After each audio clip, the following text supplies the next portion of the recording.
जय मसीह की। आइए हम आज बाइबल अध्ययन शुरू करने के पहले प्रार्थना करें। प्रभु यीशु तेरा धन्यवाद देते हैं, तेरे वचन प्रभु आदि से अंत तक पढ़ने का हमारा इस निर्णय को तूने सफल करने के लिए तेरे धन्यवाद देते हैं। आज हम उत्पत्ति की पुस्तक से प्रभु जी कुछ बातें सीखने जा रहा है। प्रभु जी प्रभु हमें सहायता करना, हमारे साथ रहना, तेरे पवित्र आत्मा के अभिषेक देना, सुनने वाले को भी अभिषेक कर प्रभु जी, ताकि तेरे वचन को समझ सके। धन्यवाद देता हूँ, यीशु के नाम से प्रार्थना मांगते हैं, आमीन। प्रभु को धन्यवाद देता हूँ।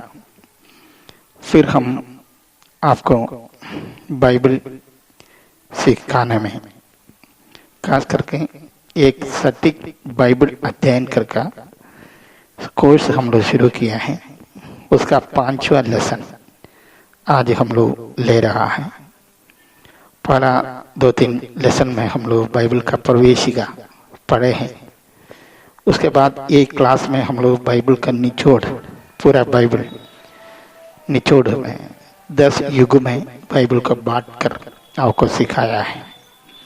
आज हम लोग उत्पत्ति के किताब में प्रवेश कर रहे थे। पिछले क्लास में हम आपको बताया है, हम लोग को आपको मैंने एक होमवर्क, एक गृह कार्य कर देकर भेजा है। बाइबल उत्पत्ति का किताब 1 से लेकर 50 अध्याय तक कम से कम एक बार पढ़ना है। 7 दिन में हमको उसको पूरा करना है। आज 7 दिन 8 दिन हो गया है। हम ऐसे बोले थे एक दिन में 7 अध्याय पढ़ना है, ऐसे 6 दिन में पढ़ना है, दिन को पढ़ना है। और 7वां दिन 8 अध्याय पढ़ने से आपको आराम से 50 अध्याय पढ़ सका। मैं ऐसा सोचता हूँ, आप मेरा बात को माने हैं, आप बाइबल पढ़े हैं, ये सोचकर मैं आगे क्लास करने के लिए जा रहा हूँ। प्रार्थना के साथ मेरे साथ आप आगे बढ़िए। बाइबल के प्रवेशिका में हम लोग कुछ बातें सीखे थे, उसके याद करके हम लोग उत्पत्ति में आते हैं। हम लोग ये सीखे हैं, बाइबल में 2 भाग हैं, नया नियम और पुराना नियम। ये क्या है मैंने आपको बताया है। नया नियम ये नहीं है पुराना नियम को खारिज करके एक नया नियम बनाए, ऐसा नहीं है। ये सारे बात हम लोग उस क्लास में पढ़े थे। और मैंने ये भी बताया है, ये पुराना नियम का 39 अध्याय पुस्तक को कैसे हम लोग बांटेंगे। जो 17, 5 और 17, पहले 17 जो इतिहास है, उसके बाद काव्य ग्रंथों हैं, और उसके बाद भविष्यवक्ताओं की किताब है। नया नियम में हम लोग देखे हैं, उसमें 27 किताब हैं। इस 27 किताब को हम लोग 3 भाग में बांटते हैं। एक पहला 5 किताब जो इतिहास है, जैसे पुराना नियम का 17 किताब है, उसी प्रकार नया नियम का 27 किताबों से 5 किताब इतिहास है। 21 किताबें हैं जो है वो पत्रिकाएं हैं, लेख हैं। और उसके बाद एक किताब भविष्यवाणी है, प्रकाशित वाक्य। और हम लोग ये सीखे हैं, पुराना बाइबल में 40 जो लेखक हैं, उसमें पुराना नियम का 32 है और नया नियम का 8 है। नया नियम का 8 लेखक कौन कौन है हम लोग को परिचित हैं, लोग हैं। लेकिन पुराना नियम का 32 जो है, हम लोग को पूरा उनका सबका परिचय बाइबल में नहीं मिलते हैं। 8 लोगों का पहचान ऐसे हैं। 4 लोग प्रेरित हैं यीशु मसीह का, यीशु मसीह जो प्रेरित करके बुलाया है, उस गण में आता है 4 लोग। चार लोग प्रेरित नहीं है। प्रेरित नहीं है का मतलब सीधे जैसे यीशु मसीह ने चुना है या उस स्तर का नहीं है। ये चार लोग में जो सीधे प्रेरित नहीं है, इस चार लोगों में दो लोग यीशु मसीह का अपना भाई है, सह भाई है। एक ही माँ बाप का बेटे हैं यीशु मसीह, और दूसरा बाइबल का नया नियम का 8 लेखों में से 2। और 2 लोग जो हैं, एक प्रेरित पत्रोस का और एक दूसरा प्रेरित पौलुस का चेले है। और हम बहुत बातें उसमें पढ़े हैं, सारा हम लोग नहीं पढ़ रहा है, याद कर रहा है, जो जरूरी बातें हम लोग पढ़ रहे हैं। फिर हम लोग ये जोर देकर ये पढ़ा है बाइबल कैसे पढ़ेंगे। बाइबल पढ़ने के लिए हमें 5 गुरु आपको सीखे थे। एक जो है बाइबल पूरा पढ़ना है, इधर उधर से नहीं पढ़ना, इधर उधर से नहीं पढ़ना है, पूरा बाइबल को पढ़ना है, आदि से लेकर अंत तक, उत्पत्ति से लेकर प्रकाशित वाक्य तक हमको पढ़ना है। उसके बाद मैंने बोला है जो हम लोग पढ़ते हैं उस समय हमारे मन में जो पवित्र आत्मा या प्रभु जो उसके बारे में हमें सिखाते हैं, उस बात को आपको लिख कर रखना है। तीसरा है उस बात में, उस वचन को हम लोग प्रार्थना करना है। 14 है अपना जीवन में लागू करना है। और लास्ट है दूसरों लोगों को बताना है। और हम लोग आज उत्पत्ति का किताब में प्रवेश करने जा रहा हूं। तो उत्पत्ति का किताब, उत्पत्ति जो शीर्षक है उसको बारे में आपको कुछ बातें आपको बताना चाहते हैं। उत्पत्ति का किताब का इंग्लिश में जेनेसिस कहता है, जेनेसिस, GENESIS, जेनेसिस। और उसका मीनिंग, उसका मतलब अर्थ हम लोग एक डिक्शनरी में देखेंगे तो इसको बहुत सारा इंग्लिश शब्द दिया है। मैं आपको उसका इंग्लिश और हिंदी सुनाऊंगा। जेनेसिस का मतलब जो पहला मीनिंग जो दिया है उत्पत्ति है, दूसरा जो है ओरिजिन है, मूल है, तीसरा जो है सोर्स है, और 14 रूट है, जड़ है, रूट मतलब जड़ है, 5वां बिगिनिंग है, शुरुआत है, और दूसरा शब्द उसी के समान है स्टार्ट, शुरू, शुरुआत और शुरू, और 6वां है आउटसेट, प्रस्थान करना। फिर बर्थ दिया है, जन्म दिया है, फॉर्मेशन दिया है, गठन दिया है, इमरजेंस दिया है, उद्भव, इमरजेंस मतलब उद्भव दिया है, डेवलपमेंट दिया है, विकास दिया है, क्रिएशन निर्माण या सृष्टि दिया है, इन्वेंशन आविष्कार दिया है, एंडरजिंग जन्म देना दिया है, जेनरेशन पीढ़ी दिया है, प्रोपगेशन प्रजनन दिया है, ये सब दिया है। तो इस शीर्षक से हम लोग समझ में आते हैं उत्पत्ति का, उत्पत्ति किताब का विषय क्या है। उत्पत्ति में पूरा ब्रह्मांड का जो सृष्टि है उसमें बहुत कुछ हम लोग देखते हैं, बहुत कुछ हम लोग को देख नहीं सकते हैं, और बहुत कुछ जो हम लोग छू नहीं सकते हैं, देख नहीं सकते हैं, खाली उसका हम लोग सोच सकते हैं। ऐसा जो कुछ जो है दुनिया में है, संसार में है, ब्रह्मांड में है, इस सब का उत्पत्ति का किताब देता है। लेकिन उत्पत्ति में एक चीज का उत्पत्ति नहीं दिया है, ध्यान से सुनना है। परमेश्वर का उत्पत्ति के बारे में बाइबल नहीं कुछ कहते हैं। क्यों परमेश्वर का उत्पत्ति के बारे में नहीं कहते हैं? क्योंकि परमेश्वर को उत्पत्ति नहीं है, वह अनादि है और शाश्वत परमेश्वर है। वहां अल्फा और ओमेगा है। इसका मतलब क्या है? इसका मतलब एक उत्पत्ति और एक अंत ये नहीं है। वो ये हम लोगों को समझने के लिए, क्योंकि हमको समझना है एक आदि होना चाहिए। ऐसा है तो शुरू भी परमेश्वर है, अंत भी वह है। अनादि का मतलब है जिसका आदि और अंत नहीं है। कोई उत्पत्ति पढ़ते समय परमेश्वर की उत्पत्ति मिलेंगे सोचकर नहीं रहना है।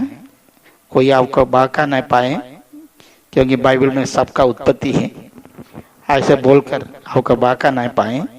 बाइबल में परमेश्वर का उत्पत्ति इसलिए नहीं है, परमेश्वर का उत्पत्ति नहीं है, वो स्वयंभू है, वो शाश्वत है, वो अनादि है, जिसको आदि और अंत नहीं है। लेकिन परमेश्वर का बाइबल प्रकट करता है। बाइबल में परमेश्वर का प्रकाशन है। परमेश्वर कैसे है, कैसे काम करता है, कैसे वार्तालाप करता है, कैसे उद्धार करता है, कैसे खोए हुओं को वापस लाते हैं। लेकिन उत्पत्ति नहीं दिया है, क्योंकि उत्पत्ति नहीं है। हम लोग उत्पत्ति एक महत्वपूर्ण किताब है, उत्पत्ति पढ़ने का जरूरत क्या है? आप सोचेंगे कुछ कहानी है, कुछ उत्पत्ति के बारे में बोलते नहीं।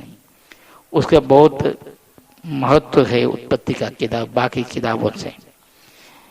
लेकिन हम ये देखते हैं, आप लोगों को भी अनुभव होगा, कोई जब उत्पत्ति पढ़ते हैं, पढ़ने में हमें बहुत दिक्कत है। मैं चैलेंज के रूप में मेरा बचपन में मैं ये लेकर पढ़ा था, लेकिन पता नहीं ये किताब पूरा पढ़ने में इतना हल्का नहीं है, समझ में नहीं आता है, किताब बंद करके रखता है। कारण क्या है?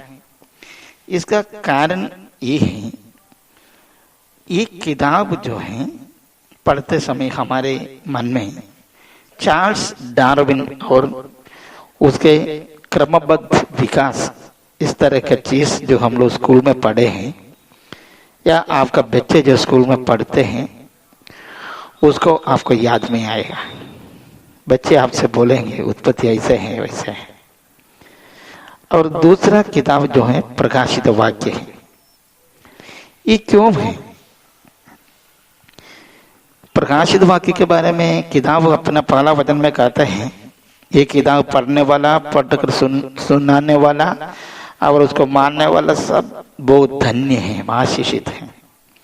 तभी इस दो किताब हम लोग पढ़ने में सबको कुछ कठिनाइयां होता है। प्रकाशित वाक्य में कुछ शब्द ऐसे हैं दिया हुआ है, कुछ भविष्य के शब्द हैं, वो हमें समझ में नहीं आता है करके हम लोग नहीं पढ़ते हैं। लेकिन इसका कारण वो नहीं है, इसका कारण दूसरा है। इसका कारण बाइबल साफ साफ कहता है, हमारे अंदर उत्पत्ति का और प्रकाशित वाक्य का सारांश, उसका विषय हमको समझ में न आए, इस काम के लिए काम करने वाला एक बहुत बड़ा विपरीत शक्ति हमारे जीवन में काम करता है। उसके बारे में दूसरा कोरिन्थी 4 अध्याय का 4 वचन हमें ये कहते हैं। पढ़ेंगे, अब सुनिए। दूसरा कोरिन्थी 4:4। और उन अविश्वासियों के लिए जिनकी बुद्धि इस संसार के ईश्वर ने अंधी कर दिया है, ताकि मसीह जो परमेश्वर का प्रतिरूप है, उसके तेजोमय सुसमाचार का प्रकाश उन पर ना चमके। हम लोग ये वचन साफ साफ कहता है, परमेश्वर को ना समझें और परमेश्वर जो है, परमेश्वर का प्रतिरूप यीशु मसीह है, उसको ना समझें। इसलिए क्या करता है, इस संसार के ईश्वर उसका नाम है शैतान। क्या करता है, क्या करता है, अंधी कर देते हैं, हमारा आंख बंद कर देते हैं, हमारे अंधा बनाते हैं ताकि ये किताब हम लोग नहीं पढ़े। कारण क्या है, शैतान का उत्पत्ति और वो कैसे काम करता है, वो कैसे चालाक है, कैसे हमारे पास आते हैं, ये सब जैसे हवा के पास आया है, कैसे कैसे उसको बहकाया है, ये सारे बातें उत्पत्ति में दिया हुआ है। और प्रकाशित वाक्य में इस शैतान को पकड़ कर बंद करके अधोलोक में, अधोलोक कुआं में डालने का जो बात, उसका अंत बोला है। ये दो बात, उसका उत्पत्ति और उसका अंत हम लोग नहीं समझे, इसलिए उसने क्या करते हैं, बाकी किताब से ज्यादा जोर इसमें देते हैं, उत्पत्ति नहीं पढ़े और प्रकाशित वाक्य नहीं पढ़े। इसलिए मैं आपको ये बोलना चाहता हूँ, अब जो मैंने आपको टास्क दिया है उसको आप पूरा करें। रोज आप बाइबल पढ़ें, कार्य उत्पत्ति नहीं, उत्पत्ति से लेकर आपको प्रकाशित वाक्य तक पढ़ना है। एक बार नहीं, कई बार आप पढ़ना है। जितना पढ़े उतना हमको समझ में आएगा। पहले मैंने बोला है 5 बात जो है बाइबल पढ़ने के लिए। पहला बात जो है आपको पढ़ना है। आपको पढ़ना नहीं आता है तो आपको बच्चों से पढ़कर आपको सुनना है, क्योंकि कोई भी अध्यापक पढ़ाने से, कोई पास्टर बोलने से आप बाइबल नहीं पढ़ेगा, क्योंकि सब लोग अपना अपना तर्क से, अपना अपना बुद्धि से उसको व्याख्या करके आपको सुनाते हैं। आपको सीधे बाइबल का संदेश आपको मिलना है तो आपको पढ़ना है या पढ़कर सुनना है। उत्पत्ति में केवल आरंभ या कहानी नहीं है, ये बाइबल का सारे जो सोच का, सारे जो आइडिया है, विचार का जो बीज है, ये बीज जो है, इसका बीज, सारे विचार का बीज, सारे विश्वास का बीज, सारे नींव जो है उत्पत्ति में है। नींव इसलिए क्या होता है, नहीं नींव नहीं समझे तो आगे कुछ भी नहीं समझेंगे।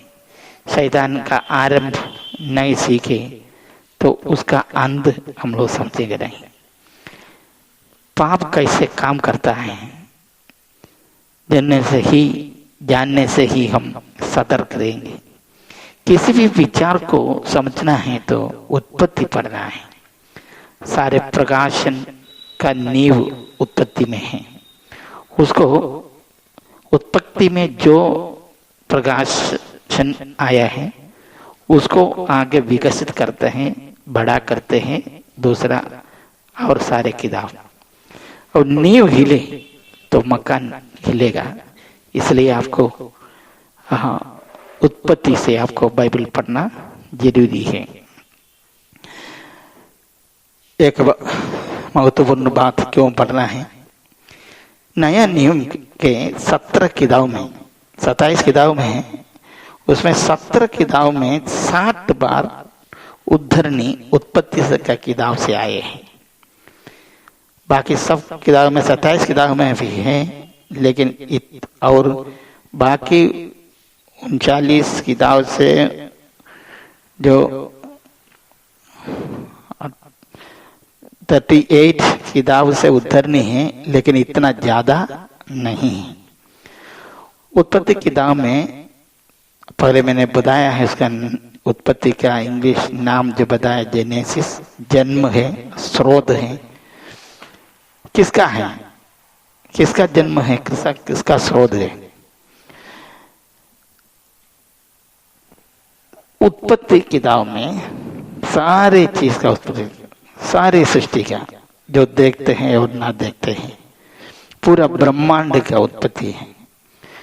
पृथ्वी की, मनुष्य की, पुरुष की, स्त्री की, पाप की, छुटकारा की, परमेश्वर की योजना की, और परिवार की, संस्कृति की, और राष्ट्र की, समूह की, नया न्याय की, और मृत्यु की, नरक की, स्वर्ग की आराधना की। ऐसे जितने चीज हम लोग आज देखते हैं, सोचते हैं, विचार करता है, हमारे मन में आते हैं, इस सबका उत्पत्ति का किताब में हम लोग देखते हैं। उत्पत्ति का आरंभ जो है परमेश्वर से शुरू होता है। उत्पत्ति पहला अध्याय का पहला वचन सब लोग जानते होंगे, तभी हम लोग एक बार इसको पढ़कर सुनेंगे। उत्पत्ति पहला अध्याय का पहला। उत्पत्ति 1:1। आदि में परमेश्वर ने आकाश और पृथ्वी की सृष्टि की। ये वचन हम लोग फिर अच्छा से पढ़ेंगे, वचन प्रति वचन पढ़ने का हम लोग कोशिश करेंगे। इसका आरंभ परमेश्वर से होता है। उत्पत्ति का आरंभ, पूरा बाइबल का आरंभ परमेश्वर से होता है। मैंने पहले बोला है परमेश्वर का उत्पत्ति नहीं दिया है, लेकिन परमेश्वर को प्रकट करते हुए, परमेश्वर का बात मानते हुए इस बाइबल उत्पत्ति शुरू होता है। और इसका अंत में हम लोग देखते हैं एक संदूक, लाश रखा हुआ एक पेटी हम लोग देखते हैं। कहने का मतलब ये है बहुत सुंदर, बहुत अच्छा आरंभ है, लेकिन इसका अंत जो है एक लाश रखने वाला पेटी में है। और उधर समाप्त नहीं होते हैं, उससे आगे बढ़कर हम लोग देखते हैं यूसुफ की बात है। यूसुफ के द्वारा परमेश्वर ने बहुत बड़ा छुटकारा इस्राएलियों को दिया है मिस्र में। वो मिस्र में वो मरा है। मरने के समय वो लोग उधर आया हुआ था, लेकिन 400 साल के बाद वह अपने देश में वापस जाने वाला। तब ये बोला था, तुम लोग जो वापस अपने देश में जाएंगे, परमेश्वर तुम्हें ले जाएंगे, मेरा अस्थि जो है, मेरा हड्डी जो है, इस परदेश में छोड़ना नहीं, उसको आप लोग लेकर जाना है। ऐसे हम लोग जब देखते हैं तो उत्पत्ति में एक मनुष्य का जीवन का चित्रीकरण है, क्योंकि उसका जन्म और उसका मृत्यु। और इस वचन इसको बताते हैं मृत्यु अंत नहीं। क्या है उस वचन हम लोग पढ़ेंगे, उसके बाद हम लोग आगे बढ़ेंगे। पहला 50 का 26 वचन पढ़ेंगे। उत्पत्ति 50 से देगा, लास्ट तक दिएगा 26 वचन। उत्पत्ति 50 का 26।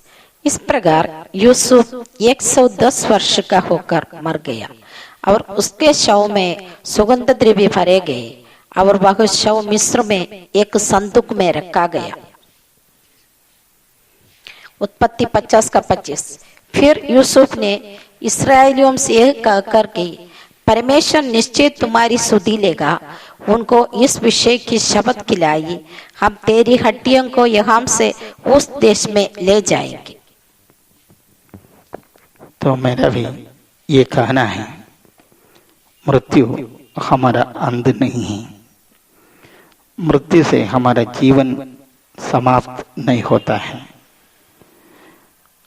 क्या है, हम सबको उस देश में जाना है। यीशु मसीह अपने चेलों से बोला है, मैं आपके लिए भवन बनाने के लिए जा रहा हूं,